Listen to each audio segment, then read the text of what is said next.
Ang magnitude ay ang sukat ng enerhiya ng lindol. Sinusukat ito gamit ang mga instrumentong seismograph. Samantala, ang intensity naman ay ang sukatan ng epekto ng lindol. Kung gaano kalakas ang naranasang pagyanig at pinsalang dulot nito sa mga tao at istruktura. Magkaibang datos pero parehong mahalaga. Katuwang ang Radyo Pilipinas, dapat alerto publiko. Siguraduhin ang walang bagahe na di kinakailangan sa sasakyan. Magmaneho ng wasto at iwasan ang idling. May savings ka na aabot sa 15%.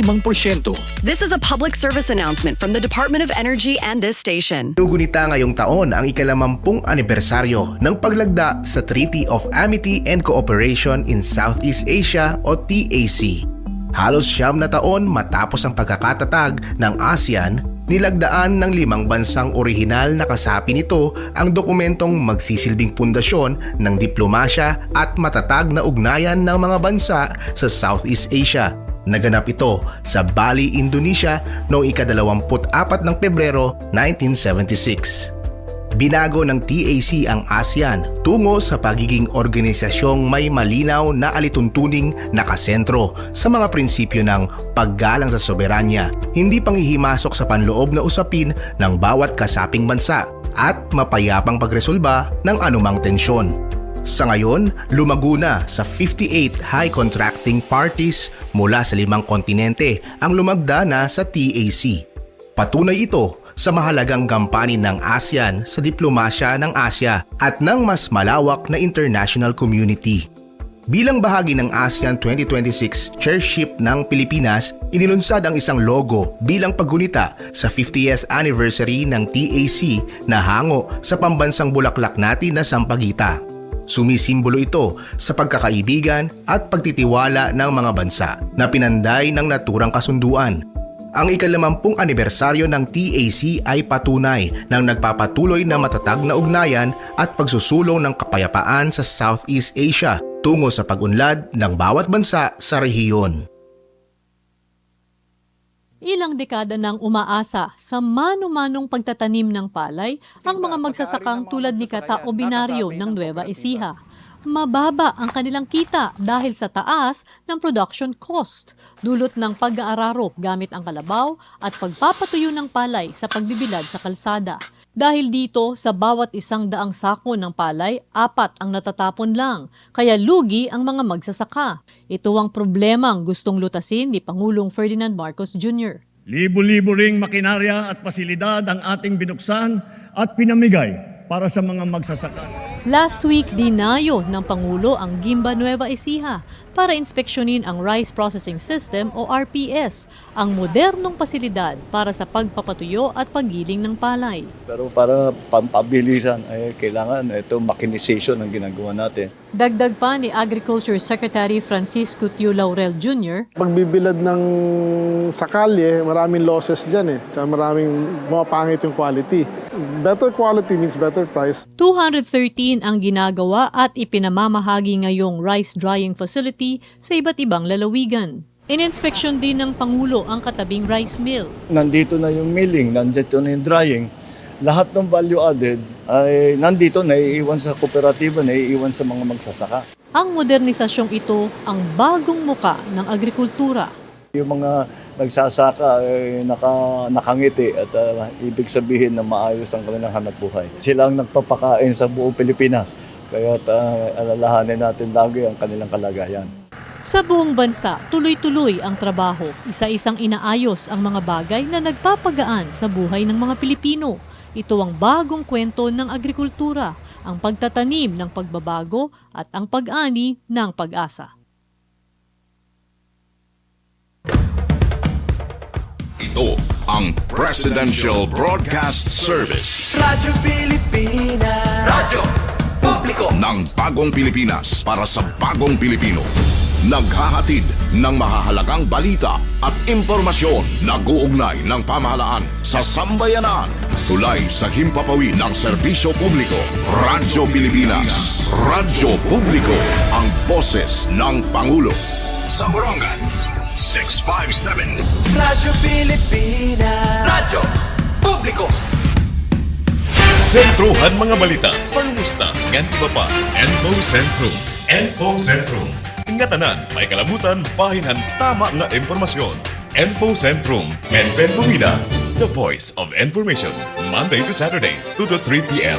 at DYES, Radyo Pilipinas. Info Sentrum. Info Sentrum.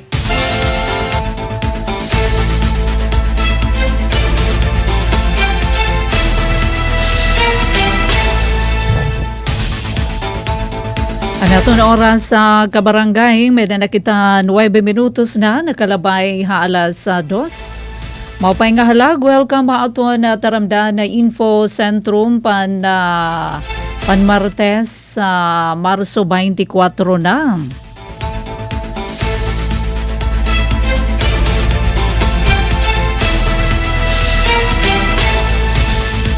At ipen pumida ito na iyo kahampang, kaupod natin didi Master Control Engineer Alcuin Baldonido, Transmitter Chief Tech Joey Policarpio, pinagito na supervision ni Ate Ruth Rivera Abunda.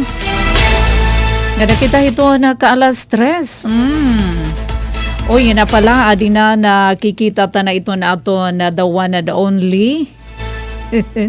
Ito na ato na nag-iisaan, balita wato nagka-livestream Jen Golmatiko, maupay nga kalo.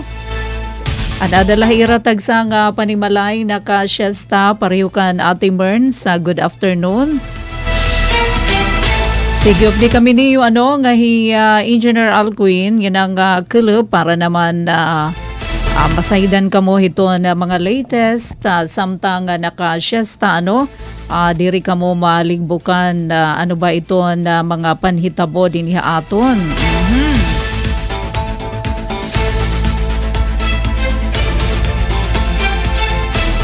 Dami ito na ito na pag-irestoryahan na yan na kakilup, waray kita magkaharampang kahanginan kay nakadto kita Kapitolyo Provincial Governors Conference Room. Importante nga ginatagad adto na 3rd Joint Provincial Health Board ngan Nutrition Council meeting kakilup. Medyo nagtaod-taod nga danahadton na to nga oras, alas 4 pasado na Damo adto na ginatalakay ngani susundan pa adtuhin pa kanan solid waste management. Kakilup nga ni before hadton magtikang adton joint council meeting, may dagihapon mga bisita kakilup taga didto Metro Manila, taga himuhin kalawan naton didian aton may da nagpresentarhin kanan composting, diri man composting. Parang pagre-recycle nga kinabago nga mga makina, pag-re-recycle hiton na mga basura para mahigamitan. Kumbaga kaparte hiton na solid waste management. So dida hiton mga local government unit kamaupay hadton hadton igin presentar nga nagagamitan pa adton mga basura na mga 80 to 85 nagagamit as other products. May dahira dito rapid composting machines. Unina pag mamayda natin oras o di kaya buwas atin daw iniig pakita basta maupay ito niya promotion nga usahad ton mga local government unit dinihan nasod an pinalitini kumbaga baligya man adto parang private hiya nga company iton local government unit iton Pasig. Aram naman natin nga Mayor Vico Soto dito Pasig talaga hands-on nga maupay iton iya pamamahala labi na ito na pagtaga environmental iton pagtaga waste segregation. So boss nato na tatalakayan uy good afternoon gadakan Ate Mila Clamor. Hello po Ate Pen, maupay nga adlaw ba kaupahay tiyada nga mga pa-heart, may da mga pa-flower, Thank you for joining us, Mila Clamor. Hain kaya na ating Mila. From where? Diin bungto din ikalahaatan ha Borongan or Eastern Samar diin bungto. Sige, hain man kamo yun na himumutang sana maging okay la kita ito na ato na kabutang. Deklarado na ba hadto na pag-asa an pagtikang hiton hiton mapaso. Ala ito na ato na pag-irestoryahan pa naman yan pagtaga malnutrition ba ining balita nga malnutrition damo kasi ini ito na component iton na kumpuso iton na malnutrition mga indicators malnutrition indicators may dadida iton bansot pa ito na klasihin na malnutrition gen gulmatico maupay nga gulup iton magasa iton underweight kulang iton na timbang ngan iton sobrahin kamataba porma da mga yan iton malnutrition kasi ring natin nga ito nag-cutie gitatambuki nga tao is healthy magsobra ka na nga niton imo timbang di dahiton normal standard nga body weight hiton age nga hiton height makukonsiderar ka na nga malnourished obese itong tinatawag nga obese sobrahin ka matambo. Pero iton adi naman nga irreversible iton diri na hiya mahibabalik bisan ka pa magkinaon hindamo iton stunting kay dida nga ni it mahitabo iton pagkabansot iton 0 to 59 iton 0 to 59 years old dida mahitabo iton stunting hiton first 1,000 days. I mean first 1,000 days. Tikang dida hiton 0 conception to age 2. So dida nga ni hinabo iton stunting bisan ka pa pag pinakauno ni nanay hinda mga masusustansya di ka na mahitaas. Bisan pa lumukso di dahiton New Year. Di ba may dahit tatuluuhan nga pag babagting hiton 12 midnight hiton New Year, lukso ko para ka humataas dyan gulmatiko. Maray na pag-asa humitaas. So very critical ito na first 1,000 days ito na baby from conception. Dito pala ito na silid ito na mother's womb nga dahiton ka 2 years old. Dida iton na di-develop iton physical growth ngan brain development. So diri nga ni igo ito nutrition hiton dida ba.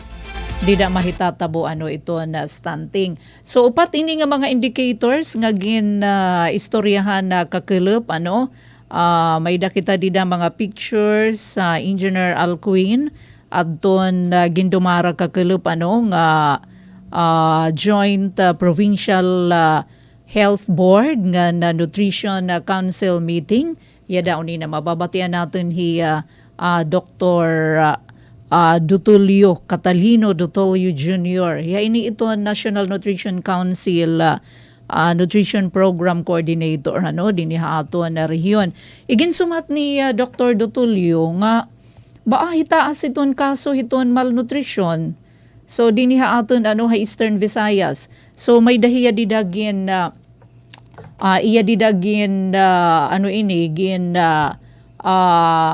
gin compare adton tulo ka tuig from 2023 2024 nga 2025 although nag-uubos iton kaso iton malnutrition kumbaga iton nutritional status hadton 0 to 59 months old nga mga kabataan iton 0 to 59 zero age nga da ubos 5 years old iton age asyen hira aton ginpailarom hiton operation timbang so gintitimbang di ba iton didahit mga kabarangaya na kadto iton aton mga BHW mga barangay nutrition scholars nga ginkumpirmar hadton National Nutrition Council Region 8 nga although nag-uubos iton Adun uupat nga mga indicators pero hataas lagi hap no iton aton stunting, iton stunted and severely stunted. Nasiring hiya, di ba may dahiton nahigawas di dahaton social media, di dahaton balita nga ikatulog kita adton Eastern Samar, nabugos nga nasod Pilipinas. Number 3 kita adton Eastern Samar, di dahaton stunting, di dahaton kamangkabansot. Ano iton binisayat stunting? Pandak, habubu. Masyado hiyahin ka habubu. Ngan adto daw nga ginbasehan nga datos di dahaton social media nga ginawas kanang 2024 paat nga number 3 kita adton Eastern Samar. Pero actually adton igin report kakilop ni Dr. Dotolio kanan 2025 na. Pero bisan pa man, upudla gihapon kita iton Eastern Samar, iton Northern Samar, ngan iton Samar Province, hitaas lagi iton prevalence, hiton stunting, hiton pagkabansot. So, kuan lagi hapon, upud lagi hapon kita, mas ubos daw hin 2% kung i-compare adton kanan 2024 ngan 2025. So kung yan na daw nga rank nga datos 2025 pagbabasehan ikaupat na kita. Pero ada laghap kita iton Eastern Samar, ikaupat laghap kita di dahiton top 10. And Northern Samar and Samar Province higagawas na hiya. Kasi nakadto number 10, hikakadto na yan iton top 20. Nga di naman kita hiton local, provincial ranking kakilap na sa ringhi Dr. Dotolio, prevalence of moderately and severely stunted. Dini aton region 8, para hiton provincial ngan independent cities nga ranking han 2025, nang umuna kita iton Eastern Samar. So, number 1 kita, hat stunting, habugos nga Region 8, at 14.90%. Sinundan ini hadto na Northern Samar, tapos Leyte, tapos Samar Province, Tacloban. Ito number 8, iton Ormoc City. So, nangunguna kita. So, hikita adton number 1, adton stunting. Hala daw kuno Ate Pen, ano hiyang tinatawag nga stunting o adton pagkabansot. Kondisyon inihiton na bata, sobra iton iya kahabubu o mas habubu hiya kung ikukumpara hiton mga ibang kabataan nga iya la mga kaedad. So indikasyon ini hiton malala nga undernutrition, kulang iton iya nakukuha nga nutrisyon, maiha nga panahon chronic. So iton bata naman nga stunted, hitaas iton magkamay-ada hiyahin na maluya nga immune system. So masinakit nun, habubu iton IQ nga irreversible, so permanente na hiya. So nga di kita hiton wasting, hala iton yan overweight na iton yadto wasting o pagiging mag-asa. So kung may ada bansot o pandak, sa daman nga indicator hiton malnutrition, iton pagiging mag-asa. So habugos nga Region 8, nangunguna na dama kita Eastern Samar. So di naman nga parte ha Eastern Samar, di da naman hasulat. Tapos nasunod ini adton Southern Leyte, ito na San Francisco, hahanay naman hiton mga local government unit. So nga di naman kita hadton obesity, adton na mga magtaba. Habugos nga Region 8, nangunguna iton Eastern Samar. Ha mga provinces, permis kita starring, overweight ngan obesity. So nangunguna iton Eastern Samar, samtang component cities naman, nangunguna iton Borongan City. So kung may ada mataba, nga di naman kita hiton underweight, na kulang hiton na timbang, moderately ngan severely underweight nga mga kabataan. So take note adton mga kabataan ini nga na edad 0 to 59. So below 5 years old, hira ini adton gintitimbang. Adton mga underweight naman, nangunguna adton Borongan, nasunod adton Baybay City, Calbayog, Maasin, ngan Katbalogan. Ranking hiton mga component cities. Maupay nga kala pa Gino Villarreal Gubala.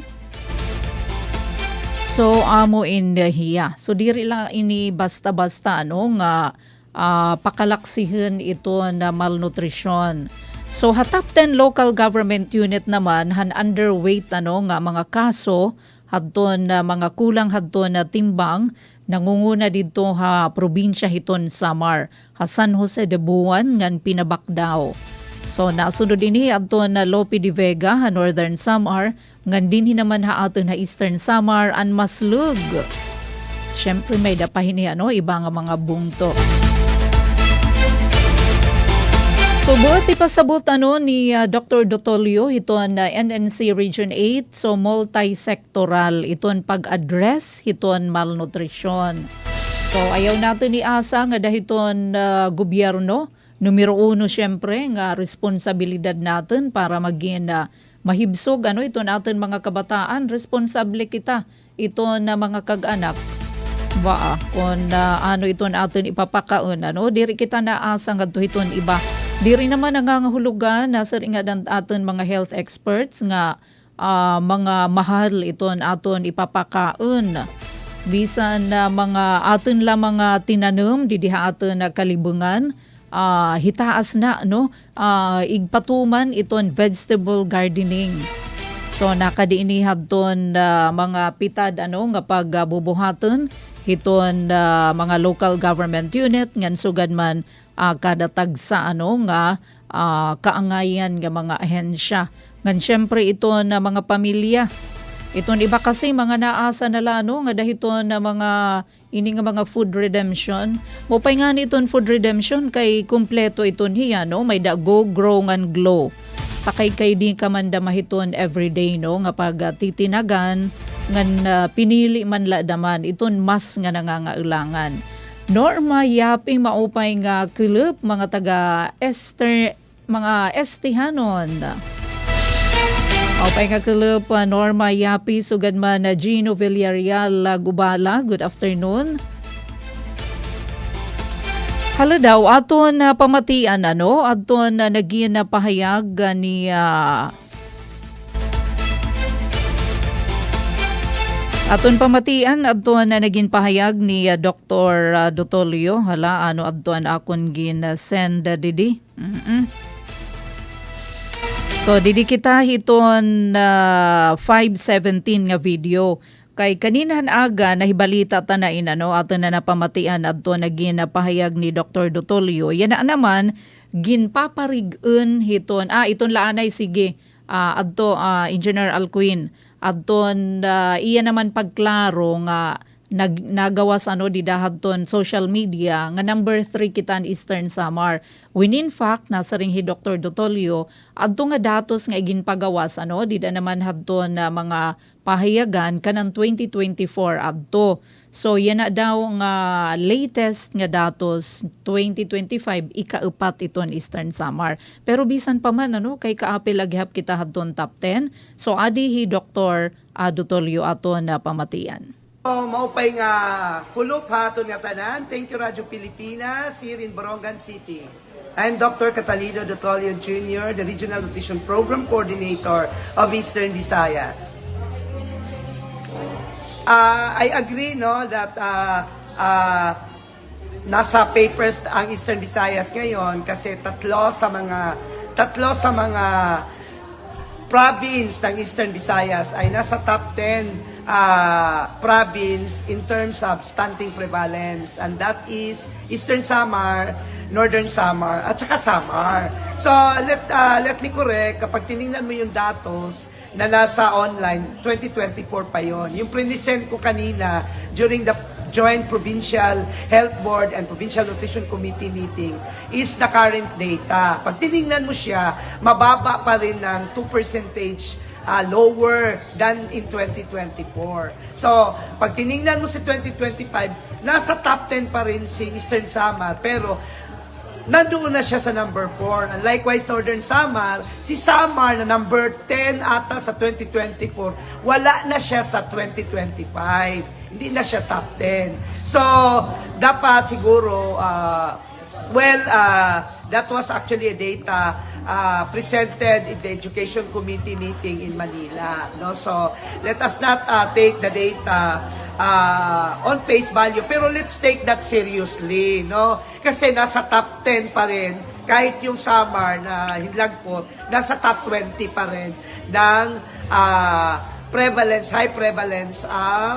high prevalence of stunted, no, or stunting, no. So yun, so tuloy-tuloy pa rin ang ating mga intervention. This only shows that yung nutrition ay hindi lang trabaho ng health and nutrition sector, no. It is a multi-sectoral, multi-level, no, ang ating pagtingin sa nutrition. Hindi lang siya gawain ng health at nutrition, pangkalahatan na governance, importante kung paano nag-i-implement ang mga health and nutrition workers natin sa mga nutrition specific na mga interventions, and likewise the other sectors like agriculture, engineering, social work.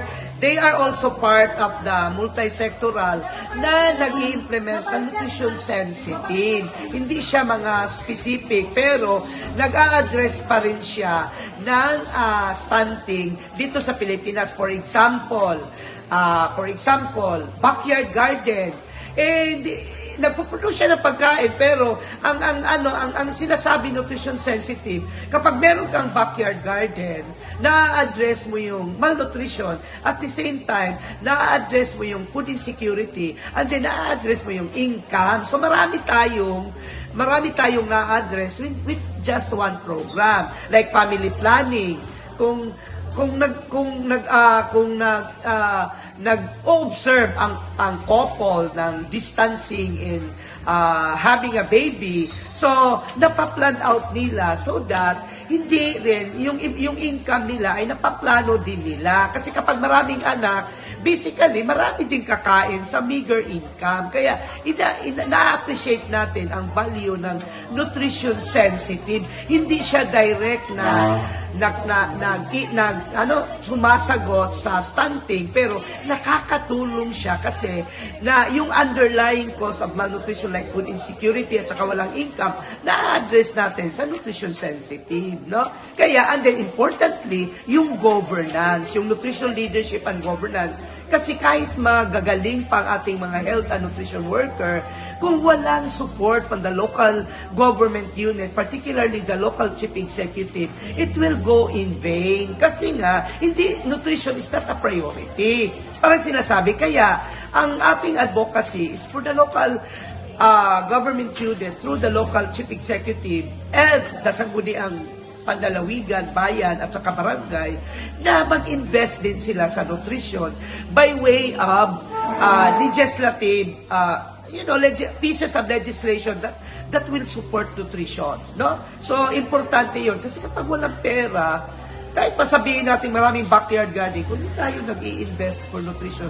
wala pa rin. And it's in the power of the local government unit. So, ang message ko lang, tulong-tulong tayo, lalo na't lumabas na ang datos na nasa top 10 tayo. Let that data be a reminder to all of us that we have to double time the work to really improve nutrition outcomes in Eastern Visayas, no? Yun lang ang pagtingin natin. Huwag nating kutsain na nasa top 10. Tingnan natin na yung past data naman niya napakataas, pero ngayon unti-unti siyang bumababa. Kaya lang nasa top 10 pa rin tayo, no? Yun lang ang mensahe ko. Bumababa siya pero nasa top 10 pa. Ang ibig sabihin, working hard, working together, working multi-sectoral. Maraming salamat, Radyo Pilipinas. Alright, so diri pa tapos si Dr. Dotolio, adi pa. Oo. Adi naman adton panawagan. Nananawagan Dr. Dotolio hin mas pinarigun mas pinakasig ginpaparigon nga aksyon kontra malnutrition. So amoy na niya panawagan kinahanglan talaga no nga tagan na prioridad adton implementasyon ng mga programa pagtaga nutrisyon ngan food security para masiguro adton igo ngan masustansya nga pagkaon para hangatanan. Adi aton ibalik ki Dr. Dotolio.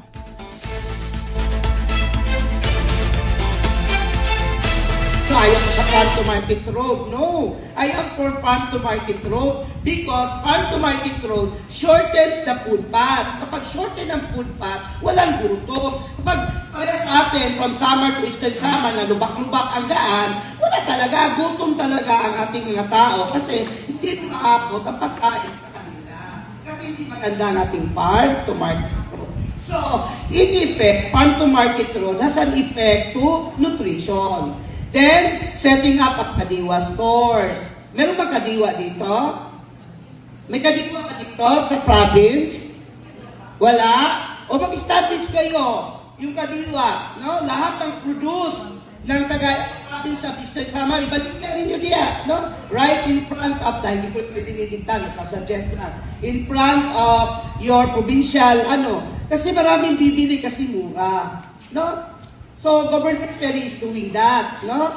Then, provision of nutrition debts at 45 food, no? So, kapag na Coca-Cola dito ngayon. Then, provision of food stamp or cash transfer, monitoring of BO51, then regulation and marketing of unhealthy food. Eto, mag-resolution din kayo nito. Then, better practices is more of social behavioral change, no? Mga promotion and counseling, advocacy. Then, access to quality services, no? Andito yung mga services being provided by the health sector, both at the local and being supported by the national government. So, ito yung role ng local government unit sa PIPAN. Policy implementation. You implement Memorandum Circular DILG 2024-079.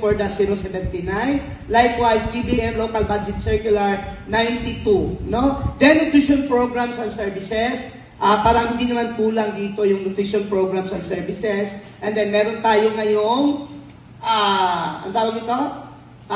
Philippine Multi-Sectoral Nutrition Project. Nandito sa Eastern Samar. And then, the National Nutrition Council is also implementing 2026 tutukainan for the municipalities of Salcedo, G1, yung mga hindi cover ng PMNP, kinover namin, no? Then, nutrition education classes and awareness, monitoring and evaluation. Ang dami-dami local government unit dito na magagaling, kaya nang hindi re-recognize kasi non-functional ang ating Provincial Nutrition Evaluation Team. Again, I challenge the Provincial Nutrition Committee to activate your Provincial Nutrition Evaluation Team para ma-acknowledge naman ang mga local government units ng Eastern Samar. Partnerships and collaboration, kanina may resolution kayo ng partnership and collaboration. So tama na yon. Food security and agriculture is highlighted here. Infrastructure and facility and policy advocacy. Okay? Now I'm on my last slide. Call to action for all stakeholders and duty bearers. We have to prioritize. Let's prioritize the implementation of nutritious food security and related intervention. Be partner. Let's build strong partnership among government agencies, private sectors, entity, NGO, civil society organization, academia, and local communities. No? Marami tayo. Sino mga member dito ng, Kiwanis, no? Marami silang nutrition program, hindi natin natatak, no? Then we have the Social Action Center for the Diocese of Borongan. No, meron tayong radyo sa ESCO. Pumunta kayo doon. Mag-advocacy kayo for nutrition program. Hindi mo balibaran sa taga-ESCO. No, project yan ng National Nutrition Council given to the province of Eastern Samar para maabot sa lahat ng naaabot ng Nutri-Eskwela radio station. Alam nyo ba na meron tayong radio station sa Eastern Samar State University being run by the ESCO, and that the funds is being provided by the National Nutrition Council. Gamitin nyo yan. No? And also one in San Pule. No? Okay. Then, A for acceleration. Let accelerate the implementation of evidence-based intervention outlined in the PPAN. And N, let's nourish. Let's make the nourishment and well-being of Filipinos a top concern by promoting sustainable agriculture and food system, support local food production, and ensure access to diverse and nutritious foods for community. In short, let's implement PPAN. No? And that is my last slide. And let's do that for our battle cry at Nutrisyong Sapat. May dahat tala? Sa bagong Pilipinas. Maraming salamat ang Nutrisyong Sapat para sa bagong Pilipinas. Maraming salamat. Alright, so amo to Dr. Dotulio na pagparigunhan mga programa kontra malnutrition. Ito niya hini battle cry kasi rin ko iya dida i-mention adton iya daw good battle cry is BBM. BBM ito niya battle cry. Hala ito karigsid yun hadton BBM. Bawal ang bansot at mataba. Awad to niya si Ring. Ang aking battle cry is BBM. Bawal ang bansot at mataba, di ba? Bawal ang bansot at mataba. BBM. Anyway, so amoy tiya nga kinahanglan talaga adto na burublig nga pag surapo pag tagad hiton na malnutrition nga dahiton aton na mga kabataan ngan haken pagkalaw talaga dahiton na mga kag-anak. Yan na kasi ito na iba mga diri na kasi nagaluluto mahilig na lahito na mga pinanmamalit mga fast food takay aada adton mga mamantika. Adton diri kompleto adton sustansya. Diri na magpakiutan. Ayan. Kabarangay, may pa kita 20 minutos pa ug sa mag-alas 3. Pero adihin importante daman nga panawagan hala daw. May pagisumpay hini scholarship na main. May dana kita hini fisheries BS fisheries diniha aton Eastern Samar State University. Attention ini adto na mga anak hiton na mga parapangisda.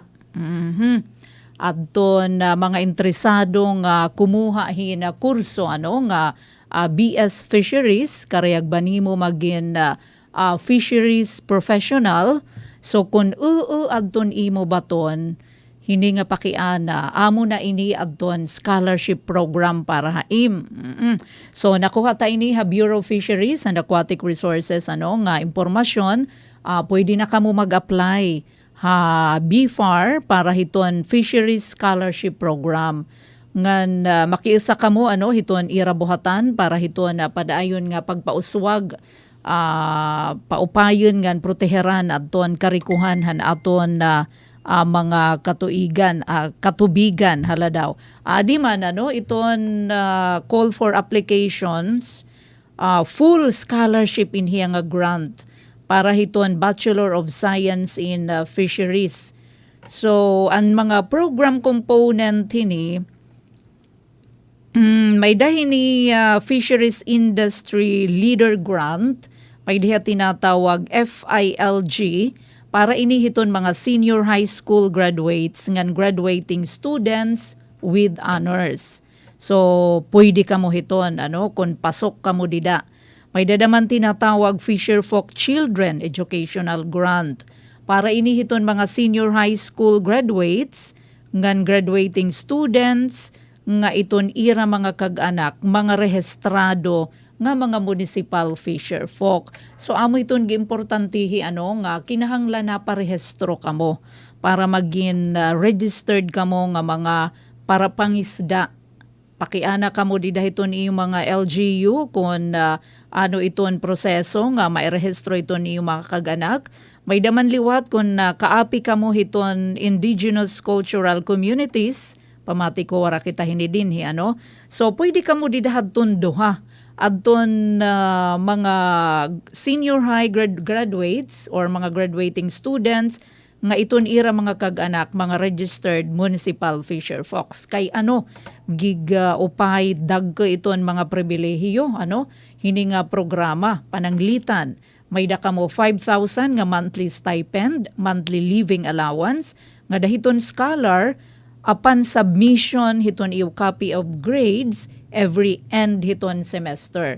So giimportantehi kasi pasado kamo di dahiton kada semester. So 5,000 iton iyo stipend, may dadaman niyo 2,000 pesos kada semester para hiton iyo miscellaneous nga fees. Basta dahiton iyo curriculum. May dadaman niyo kun nagtithesis na kamo, may dadaman niyo 7,000 para hiton iyo thesis. Nga na may pa kamo 2,000 book allowance pagkadama hiton mga privileges book allowance first year first semester upon enrollment ngan first year second semester up to the succeeding years iton book allowance. Pero importante mapakita anay kamo hiton iyo naman grado. Ngan kung nag-OJT na daman kamo, may dadaman 3,000 para hiton on the job training. Upon submission daman hiton certificate of enrollment. Ngan may dadaman kung tigraduar na kamo, may da graduation support. So amin kinahanglan lang Filipino citizen, any senior high school graduate or graduating students, pwede man daman iton mga alternative learning nga mga graduate ngan aditon age requirement. Not more than 25 years old di dahiton pag-examine. Ngan waray ka pa unit sa college. Kinahanglan first time nim nga magkukolehiyo. Ngan kaapi ka hiton top 10 hiton iyo graduating class. Duly certified hiton school head or hiton principal. So para naman hiton mga high school ALS graduate applicants, iso hiton iyo general weighted average diri mababahin 80%. Para naman iton senior high school students under K-12 curriculum, iton graduating students, iton GWA, iton general weighted average of the last 3 immediate preceding semester, kinahanglan diri mababahin 80%. Good moral character, syempre. Ngan iton parents or guardian, iton applicant, physically residing di dahiton munisipyo for at least 6 months kundiin iton slot, hiton scholarship is allotted. Tapos rehistrado kamo nga mga para pangisda di dahiton Municipal Agricultural Office or BFAR Regional Office. Ngan kinahanglan so amot hiya. So, pwede ka mo magpakiana, pakada ka mo hiton BFAR, pakiana ka mo. Hain ito natin BFAR din Eastern Samar, hiton may LTO dapit, pwede ka mo nga ito magpakiana. Pagkada mo hiton mga benepisyo nga pwede niyo ma-avail, pananglitan makapasar ka mo. Alright, so kabarangay, dito na paglanganan pa, nga din kita hiton na ato news update. Kay meda kita tatambungan nga pa-press con with City Mayor Dayan Agda. Hangaran ni Ate Ruth Rivera Abunda, Chief Tig Joey Transmitter, nga nakabakyang naton di Master Control Engineer Alcuina Baldonido, Ate Pen pumida ini na siring gidamuing salamat nga God bless po haaton nga tanan. Pinakamalawak na newsroom sa buong Pilipinas. Ito ang Radyo Pilipinas News Update. Kabarangay nato na oras sa 13 minutos pa ug sa magalas sa 3 sa ato na news update. Notisya lokal, Samar National School of Arts and Trade kun SNSAT di ni Bungtohan Taft overall champion. Samtang aton Arteche National Agricultural School kun Anas daog naman hirahin tulong nga gold medals 2026 sa World Skills Philippines Eastern Samar. Kasumpay hini adi ato na balikan na nato na report. Radyo Pilipinas Report. Igindeklarar nga overall champion ang Samar National School of Arts and Trades SNSAT Habungtuan Taft haginbuhat nga World Skills Philippines Eastern Summer 2026 han Marso 18 nga 19 samtang nagpakita gihapon hin maupay nga performance ang Arteche National Agricultural School kun anas pinagyan pagdaog hintulong nga gold medal sa pareho nga kompetisyon. Kinarawat liwatan SNSAT ang prestigyoso nga Best of Nation Award katapos makuhan upat nga gold medal, duha nga silver nga nasa nga Medallion of Excellence. Ang irang mga nagdaog hinbulawan amo Joma Reliad ha Carpentry, Jonathan Abug ha Wall and Floor Tiling, Aljon Achay ha Plumbing and Heating, ngan Joma Lopenia ha Electrical Installations. Nagdag naman hin silver medal hira Chriselle Jane Disulog ha Cooking, ngan Lemily Duclara ha Restaurant Services, samtang kinarawat hi Glenizandra Bula hin Medallion of Excellence sa Bakery. Kasumpay hini, nagdag an anas in tulong nga gold medal sa magkaiba-iba nga trade areas. Lakipan mga nagdaog ang Mira Rainier Jeff Basayhan ha Restaurant Service, Lorna Liad ha Bakery, ngan Angeline Lalosa ha Cooking. Naging prominente na sabi nga mga eskwelahan kontra iba pa nga partisipante tikang magkadirudilain nga test the institution sa bugos nga probinsya. Gindumaran kompetisyon ha Balanghiga National Agricultural School kun Banas, kundi nagtirirok ang mga kabatanunan nga may talento ha magkaiba-iba nga trade areas han technical vocational skills. Sumala SNSAT ngan anas ang ira mga kadaugan nagpapakitan dedikasyon, disiplina ngan kausayan han mga partisipante upod ang padayon nga suporta ngan giya han ira mga coach lakip nan epektibo nga pag-andam ngan training para masunod nga level han World Skills Regional Skills Competition. Presente na sabing okasyon hira Governor RV Ivardoni, Balanghiga Vice Mayor Arnel Calisay, TESDA Regional Director Dan Navarro, TESDA Provincial Director Dr. Antonio Waniwan, ngan iba pa nga TESDA administrators. Para Bagong Pilipinas, Penelope Pumida, Radyo Pilipinas, Radyo Publiko, Borongan. Samtang sagka naman kita notisya panrehiyon. Aton DSWD Regional Field Office 8 Cash for Training Project Lawa at Binhi. Ginabrihan ini habungtuhan kinapundan. Malampuson na ginabrihan na kakilip nga adlawhan na DSWD Regional Field Office 8 aton Cash for Training ay loro minihan na Project Lawa nga na Binhi bungtuhan na kinapundan. Pinagihan Cash for Training tatagan hiyan na igo nga kahibaro nga training adto na mga benepisyaryo agud maatubang adto na mga ayat pagtaga climate change. Kaupod hini na pagparigon na seguridad na pagkaon nga na pagpauswag na supplyhan tubig kada tagsa nga komunidad. Ang programa kabahin ini na padayon nga paningkamot han DSWD pagbulig ha mga komunidad nga mas maginandam nga na marigon kontra ha mga epekto ha nagbabag-o nga klima. Samtang nasyonal naman nga balita ngadto kita ha Kamara. House Minority Leader Libanan nanawagan naman han direkta nga subsidiya para ini ha 3.5 milyon nga mga parag-umahin na lubi hanasod. Nanawagan ni House Minority Leader Marcelino Nonoy Libanan ha nasyonal nga gobyerno nga humatag hin na direkta nga pinansyal nga subsidiya ha mga parag-umahin na lubi pati na mga trabahante hini nga posible maapektuhan han nati kaharanina nga temporaryo suspension han mandatory biofuel blending.